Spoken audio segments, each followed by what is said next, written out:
Good evening, very good evening to all of you my dear students. बच्चों, आज हम लोग जो पढ़ने जा रहे हैं वो जीके के बहुत ही महत्वपूर्ण क्वेश्चंस हैं। और ख़ासकर बच्चों इसमें जो है बहुत सारे क्वेश्चन जो हैं हमारे इतिहास से हैं, प्राचीन इतिहास और मध्य इतिहास से, है ना।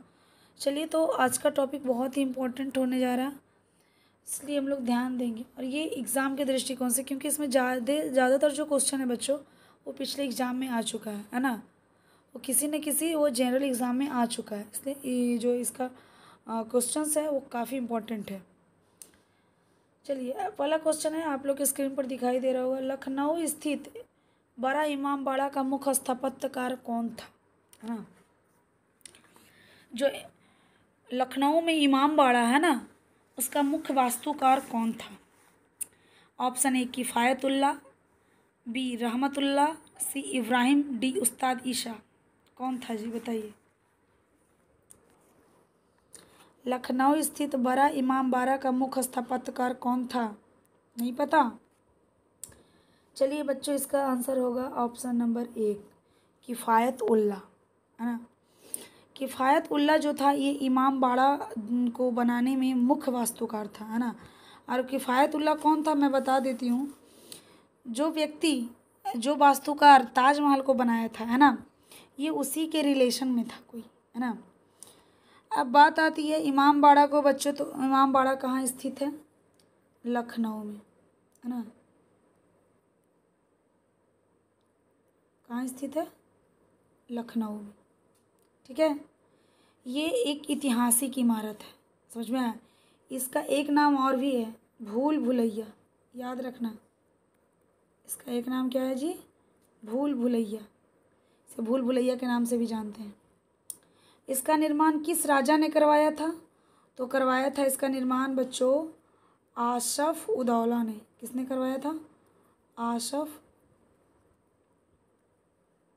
उदौला, नवाब आशफ उदौला ने करवाया था। कब करवाया था, 1784 ईस्वी में, ठीक है। क्लियर है। चलिए आगे बढ़ते हैं हम लोग।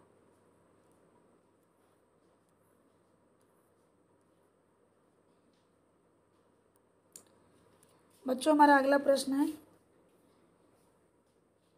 पुणे के चापेकर बंधुओं ने किस अंग्रेज की हत्या की थी। पुणे के चापेकर बंधुओं ने किस अंग्रेज की हत्या की थी, है ना। ऑप्शन ए कर्नल वाटसन,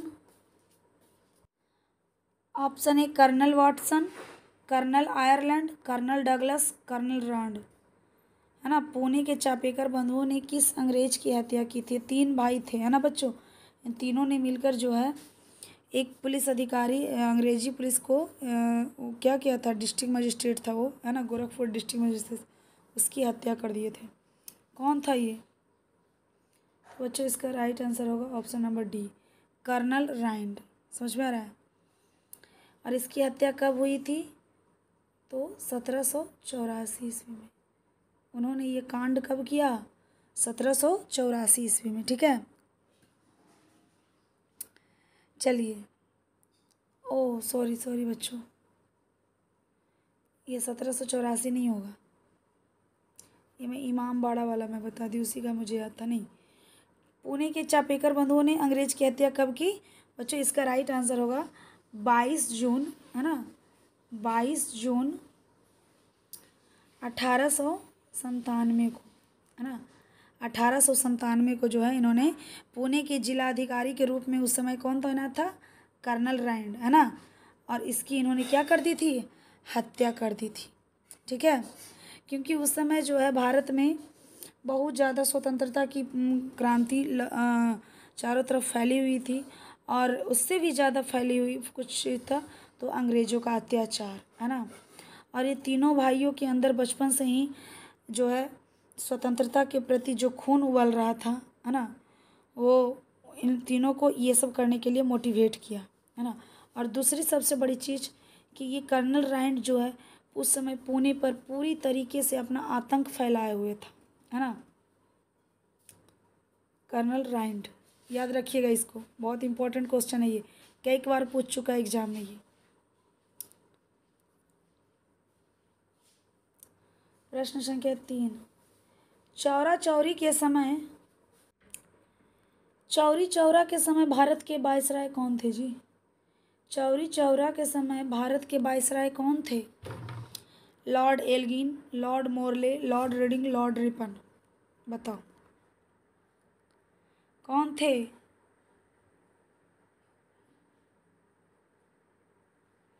बच्चों इसका राइट आंसर होगा, आप लोगों को नहीं पता तो मैं बताती हूँ, लॉर्ड रीडिंग। इसका राइट आंसर क्या होगा? लॉर्ड रीडिंग, है ना। लॉर्ड रीडिंग चौरी चौरा कांड के समय भारत के वायसराय थे। तो अब बात आती है चौरा चौरी कांड। तो चौरा चौरी कांड कब हुआ था, है ना? तो बच्चों ये कांड हुआ था 4 फरवरी, है ना, 1922 ईस्वी को। ठीक है, कहाँ हुआ था? तो गोरखपुर में, ठीक में, गोरखपुर में हुआ था। और ये कैसे शुरू हुआ था? तो बच्चों आप लोग को पता होगा कि 1 अगस्त 1920 ईस्वी को जो है असहयोग आंदोलन शुरू किए थे महात्मा गांधी, है ना। तो असहयोग आंदोलन में था कि अहिंसा नहीं करना है, लेकिन असहयोग आंदोलन के एक क्रांतिकारी टुकड़े ने, है ना, वो गोरखपुर जो चौरा चौरी जगह का नाम है, पुलिस स्टेशन है, वहाँ के पुलिस वालों से उलझ गई, है ना। और पुलिस वालों ने जो है इधर के लोगों को कुछ मारपीट किया, तो इधर के लोगों ने भी 22 पुलिस अफसरों को मार दिया था। समझ में आया? 22 अंग्रेजी पुलिस अधिकारों को, पुलिस अफसरों को मार दिया था। समझ में आया? चौरी चौरा कांड, पूरा जेल में ही आग लगा दिया था, सॉरी थाना में ही आग लगा दिया था ना, पुलिस स्टेशन में ही लोगों ने। तो और इसी का जो प्रभाव ये हुआ, इसी का इफेक्ट के रूप में कह सकते हैं कि उस समय जो है तत्काल महात्मा गांधी को असहयोग आंदोलन क्लोज करना पड़ा। समझ में आया? चौरी चौरा। तो उस समय भारत के वाइसराय थे लॉर्ड रीडिंग। चलिए अगले प्रश्न, प्रश्न संख्या 4, जलियांवाला बाग किस नगर में स्थित है? सबसे पहले तो ये भारत में हम सब जानते हैं जी, है ना, पाकिस्तान में नहीं गया है, इधर ही है भी। तो जलियांवाला बाग किस नगर में स्थित है? ऑप्शन ए है अम्बाला, अमृतसर, आगरा, अजमेर। तो बच्चों ये तो जब भी है तो पंजाब में है, तो पंजाब में तो एक ही शहर है, कौन? अमृतसर। तो इसका राइट आंसर क्या होगा जी? अमृतसर। जलियांवाला बाग किस नगर में स्थित है? अमृतसर में। अब बात आती है कि जलियांवाला बाग कब हुआ था? तो बच्चों ये हुआ था, कब हुआ था? 13 अप्रैल, है ना, 13 अप्रैल 1919 ईस्वी को। समझ में आया? उस समय भारत का वायसराय कौन था जी? तो लॉर्ड, ये भी बहुत बार क्वेश्चन पूछ चुका है कि जलियांवाला बाग हत्याकांड के समय भारत का वायसराय कौन था? तो कौन था? Lord Chelmsford. कौन था? लॉर्ड चेम्सफोर्ड, है ना। और जलियांवाला बाग हत्याकांड में किस पुलिस ऑफिसर के आदेशानुसार जो है गोली चली थी? तो वो कौन था? General Dyer. समझ में आ रहा है? जनरल डायर, है ना। जनरल डायर के कहने पर चारों तरफ से जो है गोलियां चलाना स्टार्ट कर दिए थे। उसमें 400 या 500 से अधिक व्यक्ति मारे गए थे, है ना जी। चलिए आगे प्रश्न की ओर बढ़ते हैं।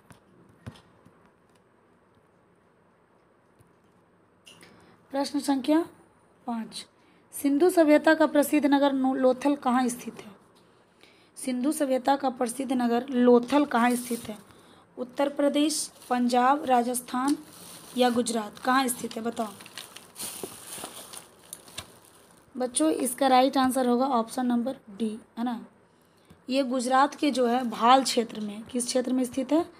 भाल क्षेत्र में, ठीक है। अब है कि लोथल किस चीज़ के लिए प्रसिद्ध था? तो बच्चों सिंधु सभ्यता में जो है ना, उस समय यहाँ पे बंदरगाह स्थित था। लोथल में क्या था? बंदरगाह था, ठीक है। यहाँ से जो है पानी के ट्रांसपोर्ट के माध्यम से व्यापार होता था, है ना। लोथल जो शहर है, इसका खोज किसने किया? तो इसका खोज ASR राव ने किया, याद रखना है, ASR राव ने किया, ठीक है। चलिए आगे बढ़ते हैं। प्रश्न संख्या 6, निम्न में से कौन सा नाम भगवान महावीर के बचपन का था? है ना। निम्न में से कौन सा नाम जो है भगवान महावीर के बचपन का है? Option A Siddhartha, Parshvanath, Vardhaman, Neminath. देखिए पार्श्वनाथ, नेमिनाथ, सिद्धार्थ ये सब नहीं है। इनका असली नाम जो था वो क्या था, पूरा नाम जो था इनका क्या था जी? वर्धमान था। क्या था? वर्धमान था। इनका पूरा नाम क्या था बच्चों? वर्धमान था, है ना। और बचपन का नाम भी कह सकते हैं वर्धमान था। इनका जन्म कब हुआ था, कहाँ हुआ था, याद रखिएगा। जन्म हुआ था इनका वैशाली के कुंडग्राम में, कुंडग्राम में, ठीक है। माँ का नाम क्या था? माँ का नाम क्या था जी? त्रिशला, TRISHLA, त्रिशला। पापा का क्या नाम था जी? सिद्धार्थ, SIDHARTH, सिद्धार्थ, ठीक है। याद रखना है, लिखना है, सबको याद रखना है, ठीक है। इनका जन्म कब हुआ था? तो 599 ईसा पूर्व हुआ था, ठीक है। मृत्यु कब हुआ? 527 हुआ।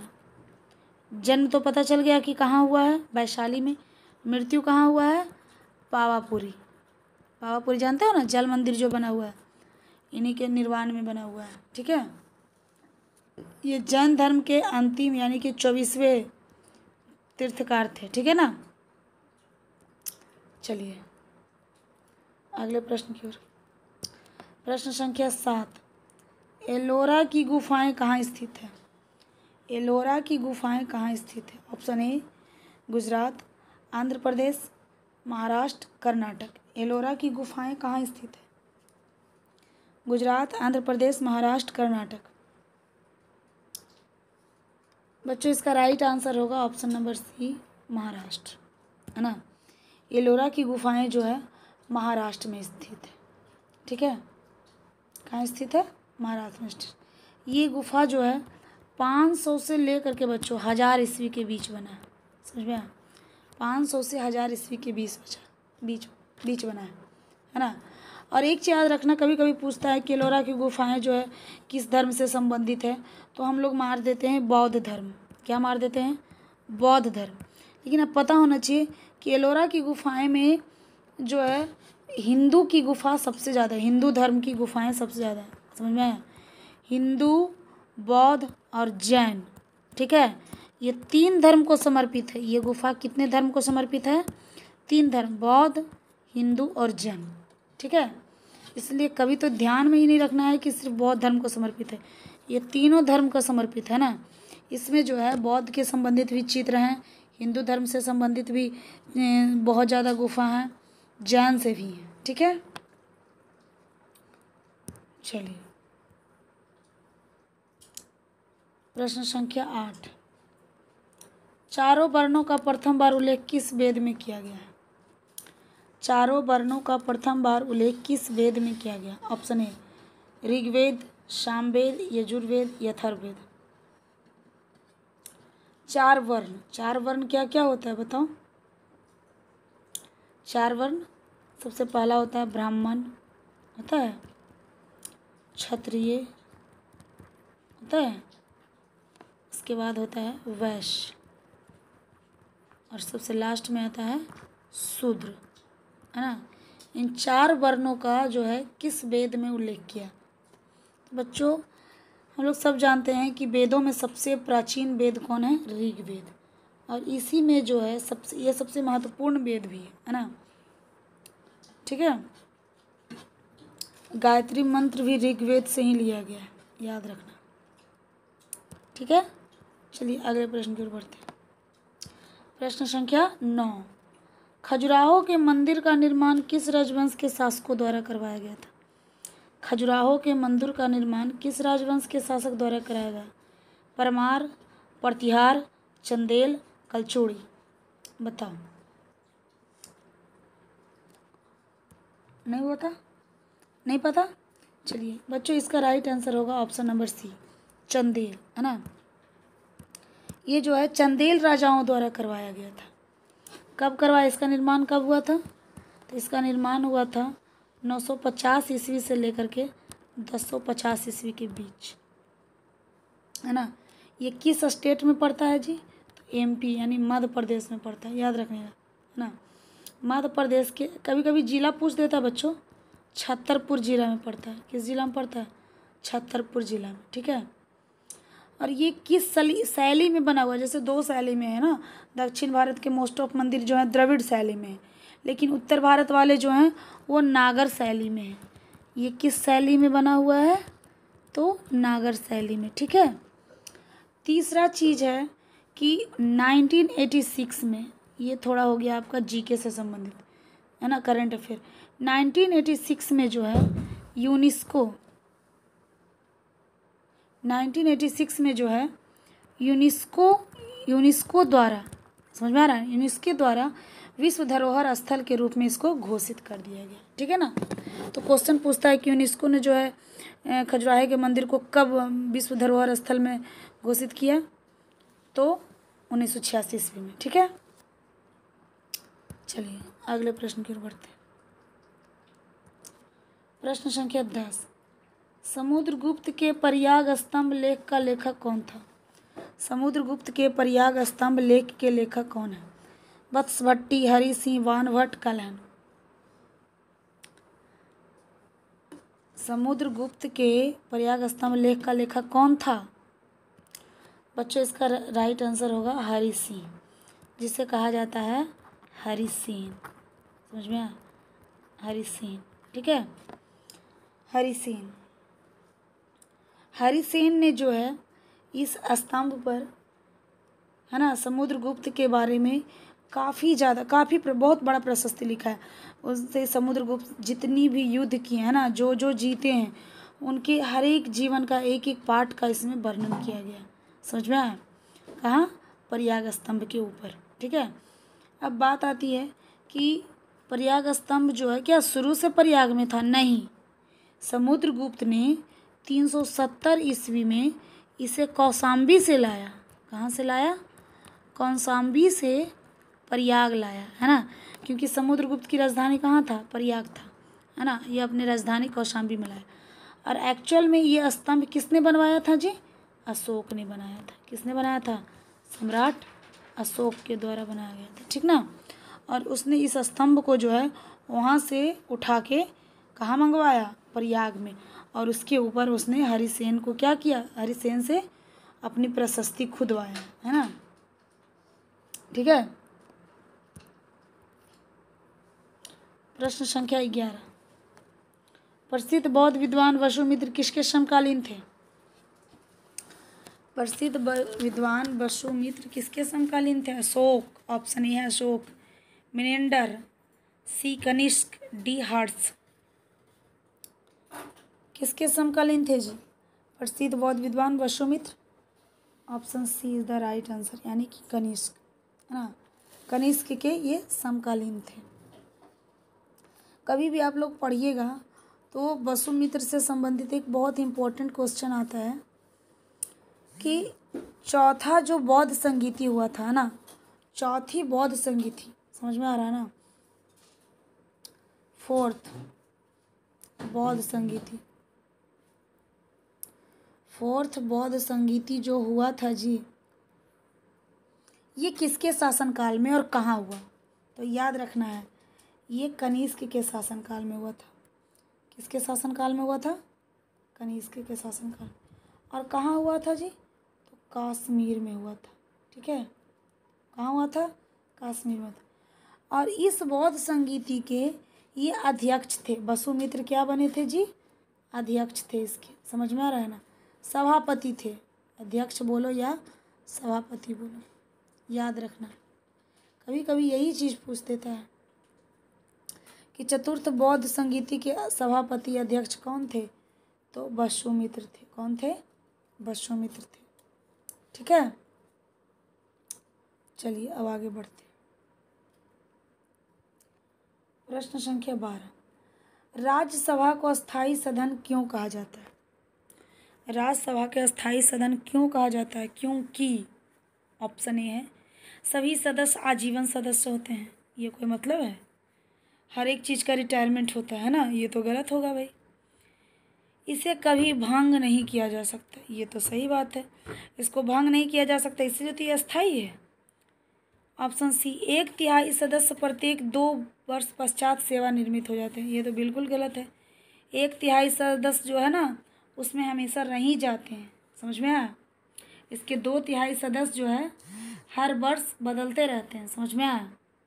लेकिन सेवानिवृत्त नहीं हो जाते। यह पूरे वर्ष के दौरान सत्र में बनी रहती है। ये भी गलत है कि नहीं? ये भी मतलब ये गलत नहीं है, बस ये क्वेश्चन के लिए अकॉर्डिंग ये गलत है। तो बच्चों इसका राइट आंसर क्या होगा? Option number B. इसे कभी भंग नहीं किया जा सकता। क्यों भंग नहीं किया जा सकता? क्योंकि इसके 2/3 सदस्य है ना हर 2 वर्ष पर बदलते रहते हैं। तो जब हर 2 वर्ष पर ये बदलते ही रहेगा तो इसको भंग कैसे कर सकते हैं हम लोग? ये तो कभी पूरी तरीके से भंग होगा ही नहीं, है ना। अब बात आ रही है कि सदस्यों की संख्या राज्यसभा में कितना है? Total member of upper house 245। समझ में आया? और इसे अपर हाउस यानी कि उच्च सदन बोला जाता है, याद रखिएगा। इसे उच्च सदन यानी कि अपर हाउस। ठीक है, चलिए अगले प्रश्न की ओर बढ़ते हैं।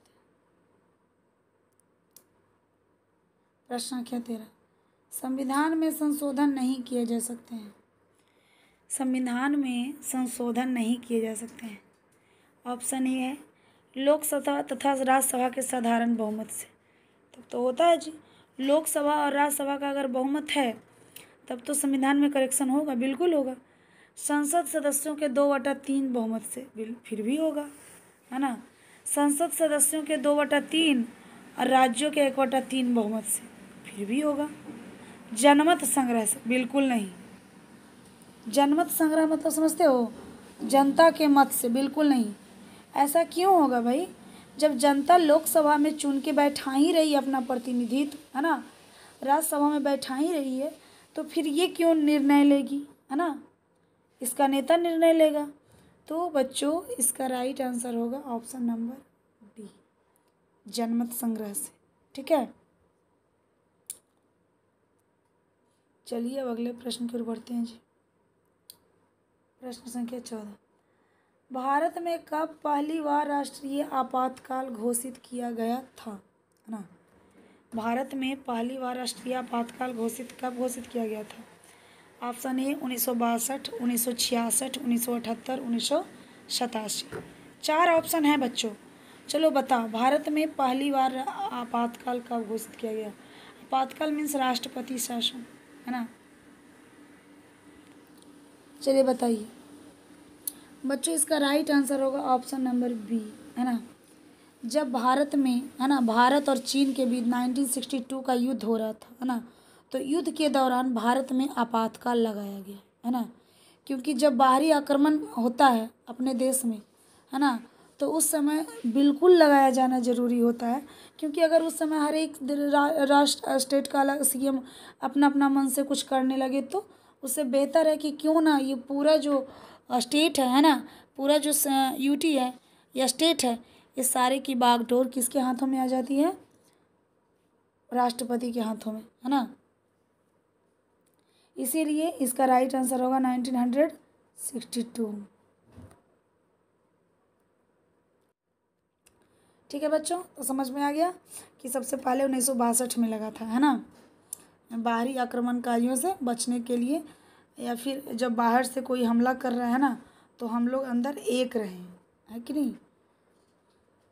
चलिए अब है प्रश्न संख्या 15, संविधान सभा ने भारत के संविधान को कब अंगीकृत किया, है ना। समझ में आ रहा है ना।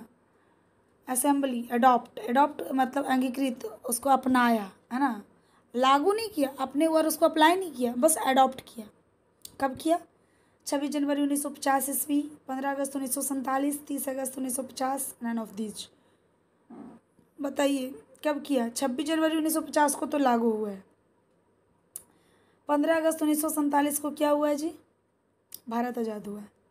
30 अगस्त 1950 को तो लगता है कुछ हुआ ही नहीं है। डी इनमें से कोई नहीं। तो इसका राइट आंसर क्या होगा? डी इनमें से कोई नहीं। अब आप लोग पूछिएगा तो मैम कब इसको अडॉप्ट किया गया था? तो बच्चों इसको अडॉप्ट किया गया था 26 नवंबर 1949 ईस्वी को। जब आप लोग पढ़ते होंगे प्रस्तावना, कभी सरकारी स्कूल में जब शुरू में प्रस्तावना होता है उसमें बोला जाता है कि आज दिनांक 26 नवंबर 1949 ईस्वी को, है ना, इस संविधान को अंगीकृत, अधिनियमित और आत्मसमर्पित करते हैं बोला जाता है ना। 26 नवंबर 1949 ईस्वी को भारत के संविधान को भारत संविधान सभा ने अडॉप्ट किया, है ना। और फिर इसके बाद 26 जनवरी 1950 को इसको पूरे भारतवर्ष में अप्लाई कर दिया गया। ठीक है, चलिए बच्चों, आज का सेशन समाप्त हुआ। हम लोग फिर मिलते हैं नए सेशन में, है ना, नए क्वेश्चन के साथ, कुछ मज़ेदार प्रश्नों के साथ। आई होप आप लोग को आज का वीडियो बहुत पसंद आया होगा, आप लोग के लिए बहुत हेल्पफुल रहा होगा, है ना। चाहे वे बच्चे पैरामेडिकल के हों या ITI के हों, उनके लिए आज का वीडियो तो बहुत ही इम्पोर्टेंट रहा ही होगा, है ना। चलिए ठीक है।